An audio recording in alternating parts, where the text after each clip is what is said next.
على رسوله الكريم أما بعد فأعوذ بالله من الشيطان الرجيم بسم الله الرحمن الرحيم إن الذين كفروا سواء عليهم أأنذرتهم أم لم تنذرهم لا يؤمنون ختم الله على قلوبهم وعلى سمعهم وعلى أبصارهم غشاوة وَلَهُمْ عَذَابٌ عَظِيمٌ صدق اللہ العظیم۔ ان الذین کفروا، بے شک وہ لوگ جنہوں نے کفر کیا، سواء علیہم، برابر ہے ان کے اوپر، اَأَنذرتہم، کہ خواہ آپ ڈرائیں ان کو، ام لم تنذرہم، یا نہ ڈرائیں آپ ان کو، لا یؤمنون، وہ ایمان نہیں لیں گے۔ ختم اللہ علی قلوبہم،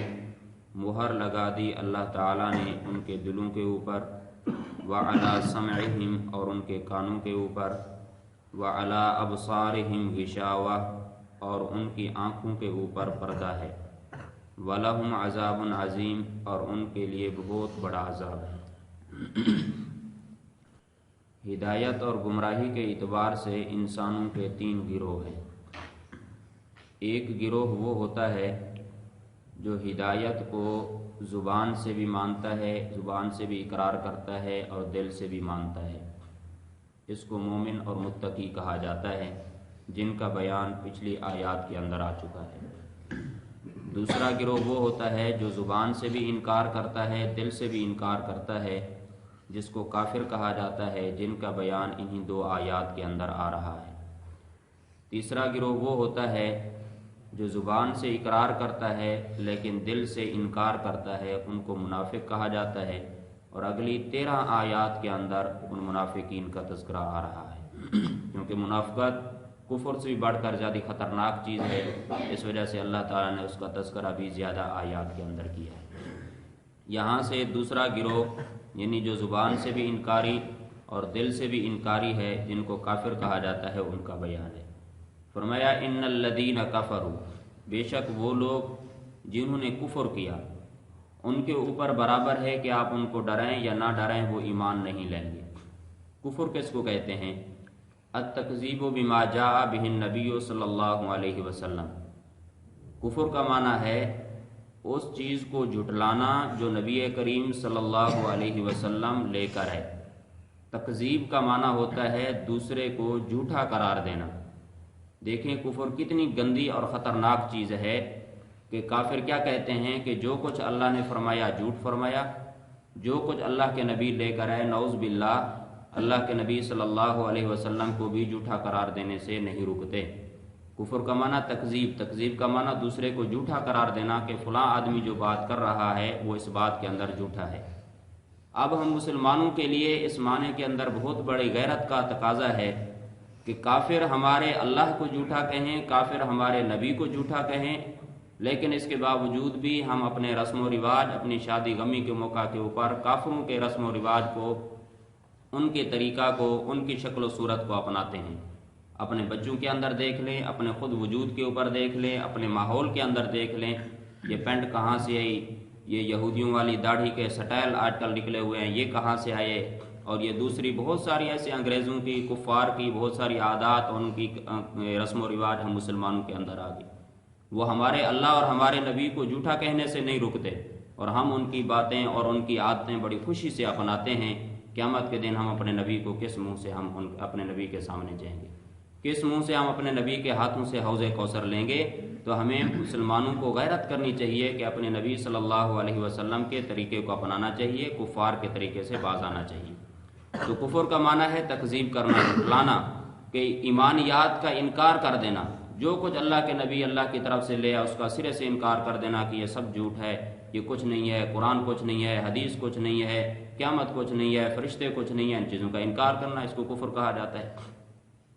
ان الذین کفروا، اور یہاں پر یہ جو ہے کہ کافروں کے بارے میں برابر ہے کہ آپ ان کو ڈرائیں یا نہ ڈرائیں، وہ ایمان نہیں لائیں گے۔ یہ سب کافروں کے بارے میں نہیں ہے، کیونکہ اگر سب کافروں کے بارے میں ہو تو اس کے بعد بھی تو بہت سارے کافر مسلمان ہوئے تھے۔ نبی کریم صلی اللہ علیہ وسلم کی زندگی کے اندر، مکے کے اندر ہزاروں کی تعداد میں کافر مسلمان ہوئے، مدینہ کے اندر ہوئے، ارد گرد کے اندر ہوئے، ابھی تک بھی کافر مسلمان ہو رہے ہیں۔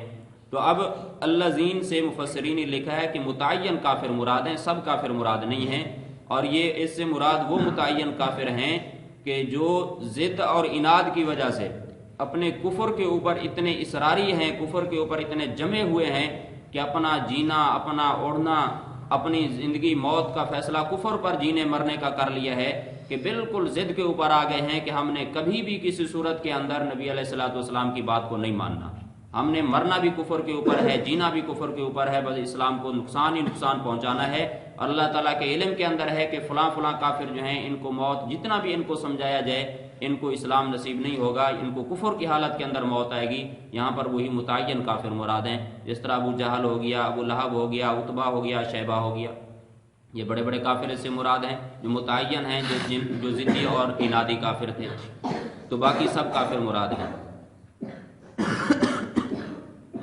اللہ نے فرمایا کہ سواء علیہم،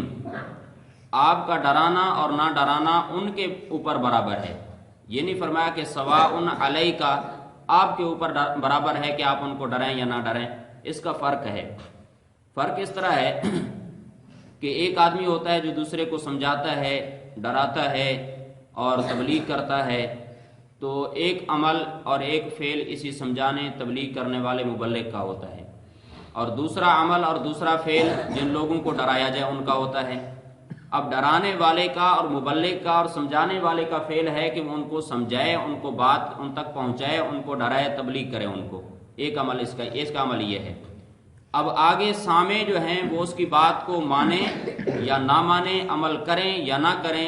ہر حالت کے اندر اللہ تعالیٰ اس تبلیغ کرنے والے کو اجر اور ثواب عطا فرمائیں گے۔ ان کے ماننے کے اوپر اللہ تعالیٰ نے اجر کو موقوف نہیں رکھا کہ وہ تیری بات کو مانیں گے تو تجھے اجر ملے گا، انہوں نے اگر تیری بات کو نہیں مانا تو تجھے اجر اور ثواب بھی نہیں ملے گا، ان کے اوپر یہ بات موقوف نہیں ہے۔ یہ اللہ تعالیٰ کا بہت بڑا کرم ہے کہ سامع کے ذمہ کیا ہے، جو سامعین ہیں، جو سننے والے ہیں، ایک عمل اور فعل ان کا ہے، وہ اگر بات کو مانیں گے، اچھی بات کو مانیں گے تو ان کا فائدہ ہے، صرف سن لیں گے مانیں گے نہیں، صرف سننے کے اندر ان کا فائدہ نہیں، سننے میں کچھ فائدہ نہیں ہے جب تک مانے نہ، مانیں گے تو ان کا فائدہ ہوگا۔ تو اس وجہ سے ہمیں اس آیت سے بہت بڑا سبق ملتا ہے کہ اگر کسی کو سمجھانا ہے، دین کی دعوت دینی ہے، تبلیغ کرنی ہے، در در پر جانا ہے یا انفرادی طور پر کسی کو سمجھانا ہے، وہ بات مانے یا نہ مانے، ہمیں ہر حالت کے اندر اللہ تعالیٰ اس کے اوپر اجر اور ثواب عطا فرمائیں گے۔ ہر حالت کے اندر ہمیں اس کو سمجھانا چاہیے۔ ہمارا مزاج کیا بن چکا ہے، جب ہم کسی کو سمجھاتے ہیں وہ اگر ایک مرتبہ انکار کر دے کہ جی مجھے نہ سمجھایا کرو، بس مجھے ضرورت ہی نہیں ہے، پھر ہم ان سے زیادہ فن خان بن جاتے ہیں، ہم کہتے ہیں نہیں جی بس اس نے ہماری توہین کر دی، ہم تو کبھی بھی اس کو نہیں سمجھائیں گے، ہم تو کبھی بھی اس کو آپ اچھی بات نہیں بتلائیں گے، اس نے تو ہمارے منہ پر کہہ دیا تھا کہ مجھے نہ سمجھاؤ۔ تو یہ دین کی دعوت نہیں ہے، انبیاء کی دعوت یہ نہیں ہے۔ انبیاء کا طریقہ یہ ہے کہ اگلے مانے یا نہ مانے تم نے ہر حالت کے اندر ان کو سمجھانا ہے، ہر حالت کے اندر ان کو تبلیغ کرنی ہے، آخرکار کہیں نہ کہیں اس کے اچھے نتائج اور ثمرات اس کے نکلتے ہیں۔ تو یہ اسی علیہم کے لفظ سے بات معلوم ہو رہی ہے کہ آپ کا ڈرانا نہ ڈرانا ان کے بارے میں برابر ہے، کہ اب ان کو ہدایت نہیں ملنی، یہ جو پکے متعین کافر ہیں ان کو ہدایت نہیں ملنی، لیکن اب بھی اگر آپ ان کو دعوت دیں گے، آپ ان کو ڈرائیں گے، ان کو سمجھائیں گے، لیکن آپ کا اس دعوت دینے کے اوپر اللہ تعالیٰ آپ کو اجر اور ثواب ضرور ہی عطا فرمائیں گے۔ آگے لفظ ہے انذرتہم، انذرتا، انذرا ینذر انذارا، انذار سے لفظ نکلا ہے۔ انذار کا معنی ہوتا ہے ایسی خبر دینا جس کے بعد خوف پیدا ہو، اس کے مقابلے میں لفظ آتا ہے تبشیر، تبشیر کا معنی ہوتا ہے ایسی خبر دینا جس کے بعد خوشی اور مسرور ہو، راحت پیدا ہو، سکون پیدا ہو، خوشی ہو۔ انذار ایسے ڈرانے کو کہتے ہیں جو شفقت اور رحمت کی بنا کے اوپر ہو۔ مثلا آپ چھوٹے بچے کو اپنے کو ڈراتے ہیں کہ بیٹا سامنے نہ جاؤ، سامنے آگ جل رہی ہے، اس کے اندر آپ کو نقصان ہوگا۔ ابھی آپ نے بچے کو ڈرایا لیکن یہ شفقت اور رحمت کی بنیاد کے اوپر ہے، بیٹا سامنے نہ جاؤ، ادھر ایک درندہ بیٹھا ہے، کتا ہے، سانپ ہے، بچھو ہے، آپ کو نقصان پہنچائے گا۔ آپ بچے کو ڈرا رہے ہیں، یہ رحمت اور شفقت کی بنا کے اوپر ہے۔ اور ایک ڈرانا ہوتا ہے چور ڈاکو دھمکیاں دیتے ہیں، جی فلاں یہ کام نہ ہوا تو ہم یوں کر دیں گے، اب اس کے اندر رحمت بھی نہیں ہوتی، شفقت بھی نہیں ہوتی، یہ ڈرانا، اس ڈرانے کو انذار نہیں کہا جاتا۔ اسی انذار سے جا کر نذیر کا لفظ نکلتا ہے، اور یہ نذیر جو ہے یہ انبیاء کی خصوصی صفت ہے، ہر نبی کی صفت ہے نذیر ہونا، یعنی انبیاء کے اندر یہ صفت ہوتی ہے کہ اللہ کا جو نبی ہوتا ہے اپنی امت کو قیامت میں آنے والے مصائب سے، ان کی قیامت تک آنے والے نقصانات اور تکالیف سے شفقت اور رحمت کی بنا کے اوپر اپنی امت کو ڈراتا ہے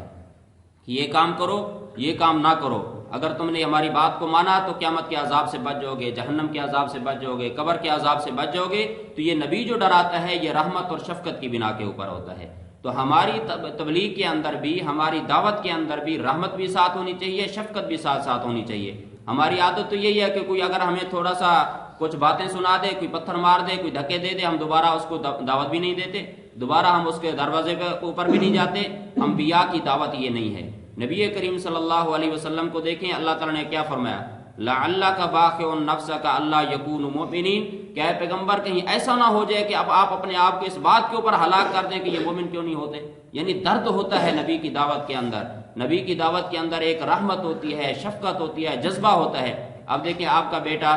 سکول نہ جائے، ایک مرتبہ سمجھائیں گے پھر نہیں جاتا، پھر سمجھائیں گے، بڑی منتیں کریں گے، بڑے ہیلے کریں گے، کوئی بات آپ کی نہیں مانتا، آپ اس کو صرف یہ نہیں ہے کہ بس ایک مرتبہ میں نے جی اس کو کہہ دیا ہے اب نہیں جاتا تو نہ جائے، میری بات نہیں مانتا تو نہ مانے، یوں نہیں ہوتا۔ تو نبی علیہ الصلوۃ والسلام کی دعوت کو دیکھیں، 13 سال تک مکے کے اندر ان کو کس طریقے سے سمجھایا، در پر ان کے پاس گئے، انہوں نے کیا رویے سے پیش ہے، پتھر مارے، راستے کے اندر کانٹے بچھائے، اوپر اجڑیاں ڈالی گئیں، قتل کے منصوبے بنائے، پتہ نہیں کیسے کیسے نبی علیہ الصلوۃ والسلام کو تکالیف دی گئی، لیکن اس کے باوجود بھی نبی علیہ الصلوۃ والسلام نے کبھی دعوت کا کام نہیں چھوڑا، ان کو ڈرانے کا کام کبھی نہیں چھوڑا۔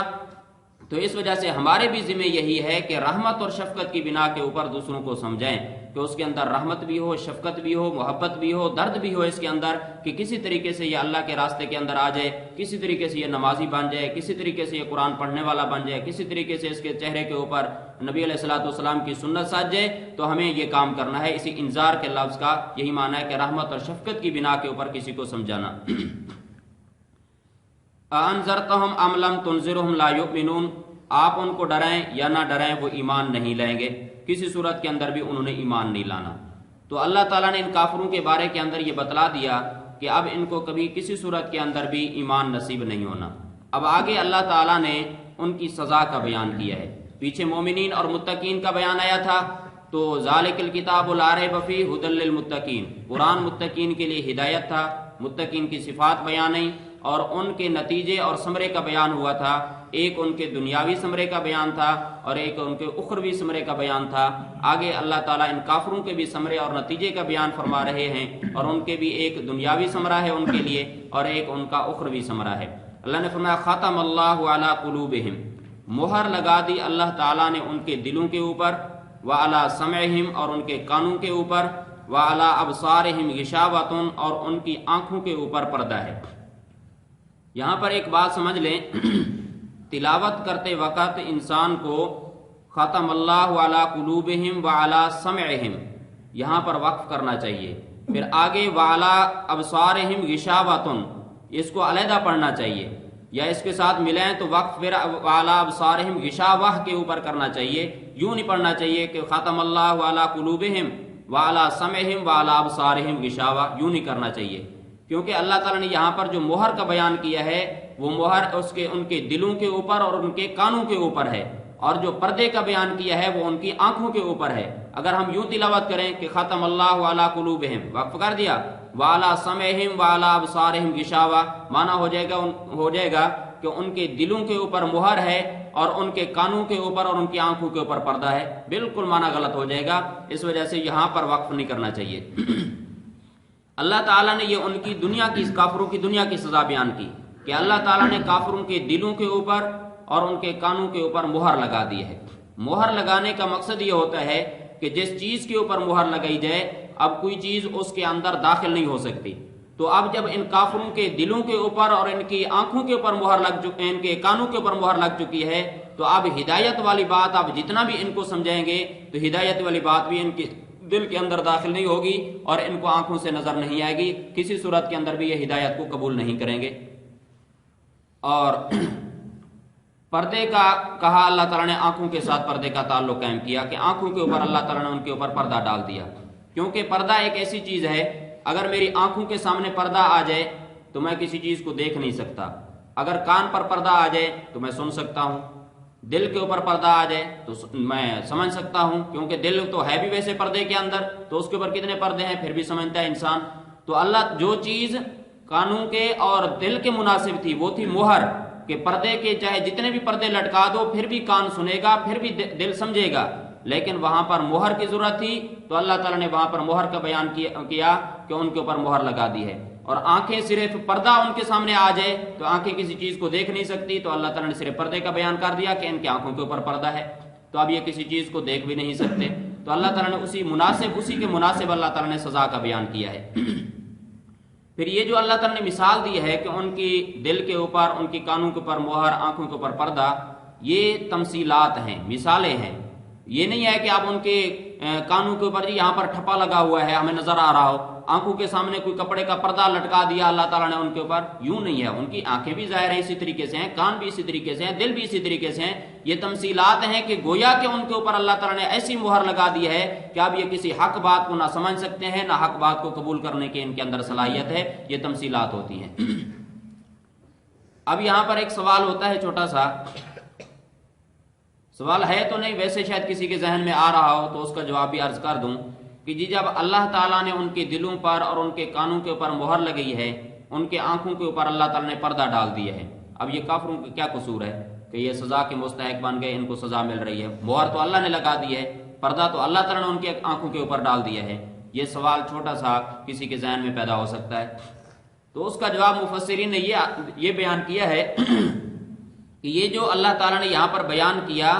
یہ بطور سزا کے بیان کیا ہے، بطور ابتدا کے بیان نہیں کیا۔ یہ نہیں کہا اللہ تعالیٰ نے کہ جیسے ہی یہ کافر پیدا ہوئے تو پیدا ہوتے ہی میں نے ان کے اوپر مہر لگا دی، پیدا ہوتے ہی میں نے ان کے آنکھوں کے اوپر پردہ لٹکا دیا، بلکہ اللہ تعالیٰ نے یہ فرمایا کہ ان کو سمجھایا گیا۔ سمجھانے والا بھی امام الانبیاء ہے، اور سمجھانے کے اندر بھی رحمت اور شفقت ہے، پھر سمجھانے کے اندر بھی درد اور محبت ہے۔ اس کے باوجود بھی یہ ابو جہل نہیں مانتا، اس کے باوجود بھی یہ ابو لہب نہیں مانتا، اس کے باوجود بھی عتبہ شیبہ نہیں مانتے، اس کے باوجود بھی یہ ضدی کافر اللہ کے نبی صلی اللہ علیہ وسلم کی دعوت کو قبول نہیں کرتے، تو یہ اللہ تعالیٰ نے بطور سزا کے بیان کیا ہے، نہ کہ بطور ابتدا کے۔ اللہ تعالیٰ نے ہر انسان کے اندر اسلام کو قبول کرنے کی فطرت اور صلاحیت رکھی ہے، جیسا کہ حدیث پاک کے اندر بھی آتا ہے کہ ہر کل مولود یولد علی فطرت الاسلام، کہ ہر بچہ جو ہوتا ہے فطرت اسلام کے اوپر پیدا ہوتا ہے، پھر اس کے والدین اور اس کا ماحول جو ہوتا ہے کسی کو یہودی بنا دیتا ہے، کسی کو نصرانی بنا دیتا ہے، کسی کو عیسائی بنا دیتا ہے، کسی کو کس طرح بگاڑ دیتا ہے، کسی کو کس طرح بگاڑ دیتا ہے۔ تو اس کے اندر اللہ تعالیٰ نے تو ہر انسان کے اندر فطرت اسلام کو سمجھنے کی صلاحیت اللہ تعالیٰ نے رکھی ہے، تو یہ جو اللہ تعالیٰ نے بیان کیا ہے یہ ان کے بطور سزا کے ہے، بطور ابتدا کے اللہ تعالیٰ نے بیان نہیں کیا۔ تو اس وجہ سے یہ ان کے فعل کی سزا ہے، دنیا کی سزا یہی ہے، اور دنیا کی سب سے بڑی سزا یہ ہوتی ہے کہ انسان گمراہ ہو جائے، ہدایت اس کو نہ ملے، یہ سب سے بڑی انسان کے لیے سزا ہوتی ہے۔ یہ اللہ تعالیٰ نے ان کی دنیا کی سزا بیان کی اور ان کی آخرت کی سزا، وَلَهُمْ عَذَابٌ عَظِيمٌ، اور ان کے لیے بہت بڑا عذاب ہے۔ اللہ نے فرمایا قیامت کے دن ان کافروں کو بہت بڑا عذاب ملے گا۔ اللہ تعالیٰ کے ہاں عذاب کی بہت بڑے انواع ہیں، بہت بڑے اقسام ہیں۔ کہیں پر فرمایا عذاب مہین، ذلیل کرنے والا عذاب، کہیں فرمایا عذاب علیم، دردناک عذاب، اور یہاں پر فرمایا عذاب عظیم، کہ ان کافروں کو جو وہاں پر عذاب ملے گا وہ بہت بڑا عذاب ان کو ہوگا، اور وہ جہنم اور آگ کی صورت کے اندر ملے گا۔ اللہ تعالیٰ سے دعا ہے کہ اللہ تعالیٰ عمل کی توفیق